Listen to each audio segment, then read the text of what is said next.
I have spent 2 days in Saudi Arabia on an official tour. I've held several meetings.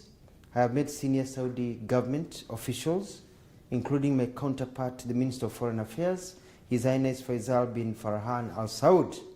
I've also met the Vice Minister for Labour, His Excellency Dr. Abdullah Nasser Abtain. I have also met and spent hours listening to Kenyans living and working in Saudi Arabia.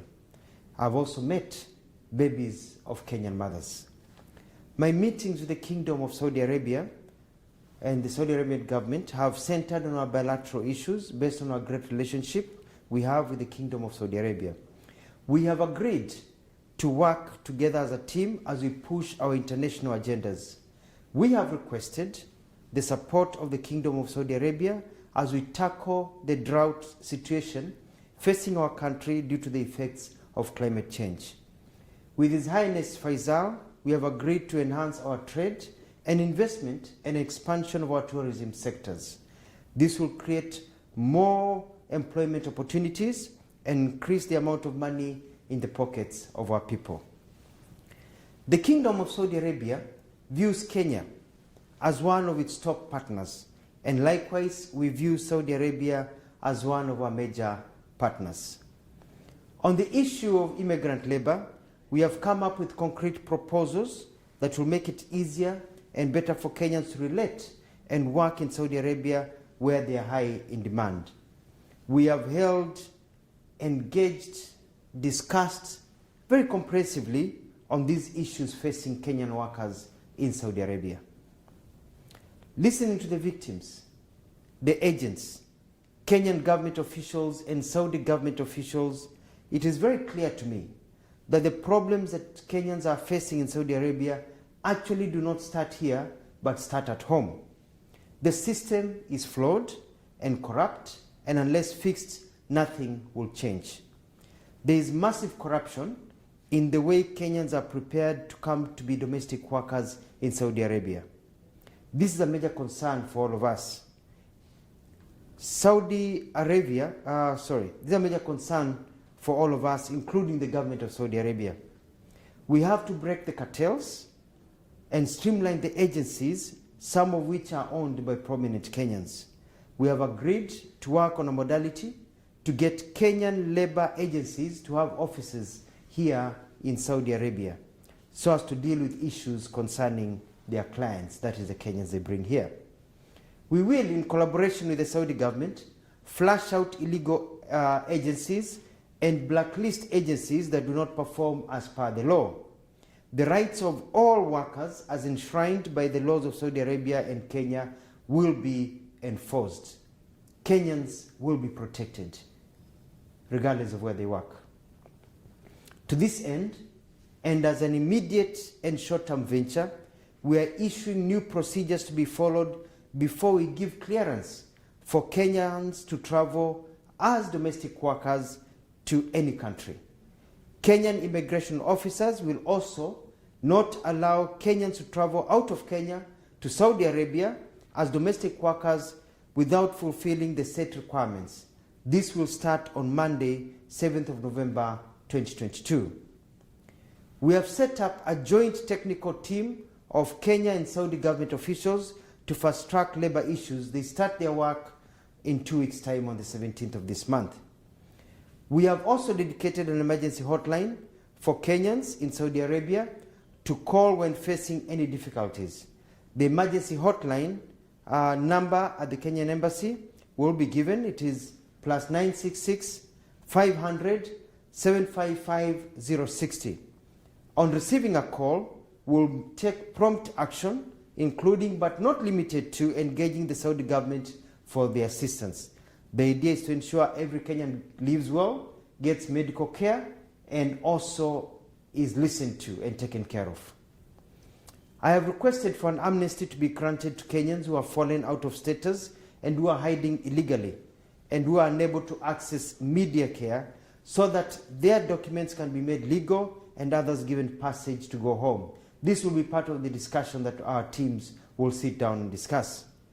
The Kenyan government, my office, is also dispatching additional staff to the Riyadh embassy to assist in the process of legalizing Kenyans who are out of status and processing travel documents and other necessary work that needs to be done to help our Kenyans. Saudi Arabia has great potential and is a major market for our workers, and especially trained ones.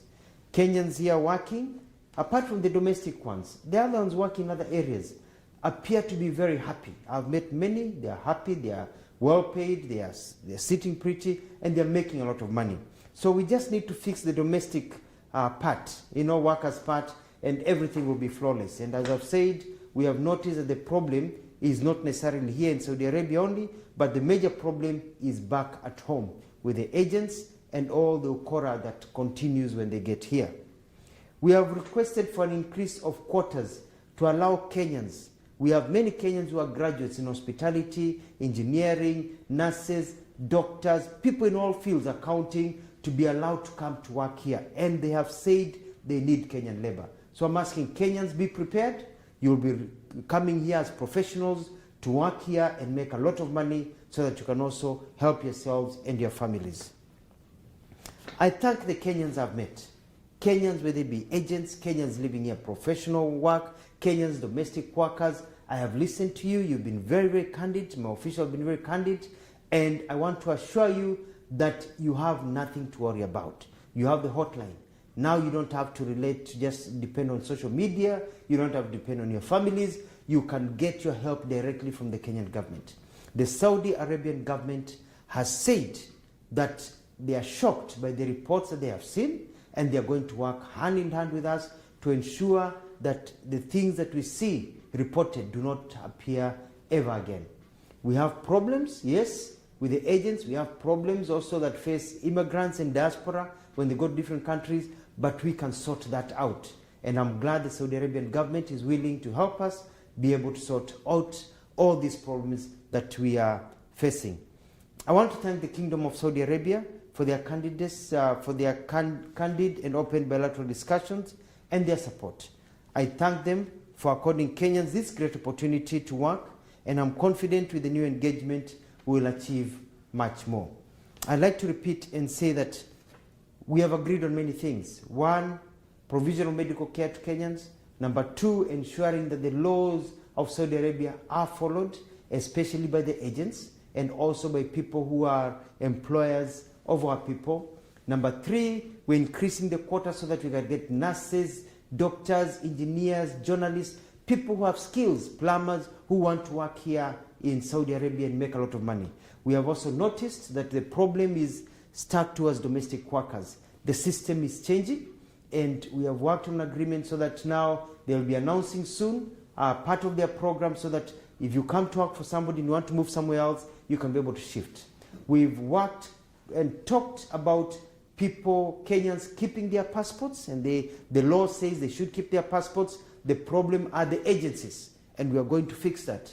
We have also agreed that Kenyans, when they want to exit this country, have a right to exit this country, and our embassy here will be processing visas and ensuring that Kenya is able to go.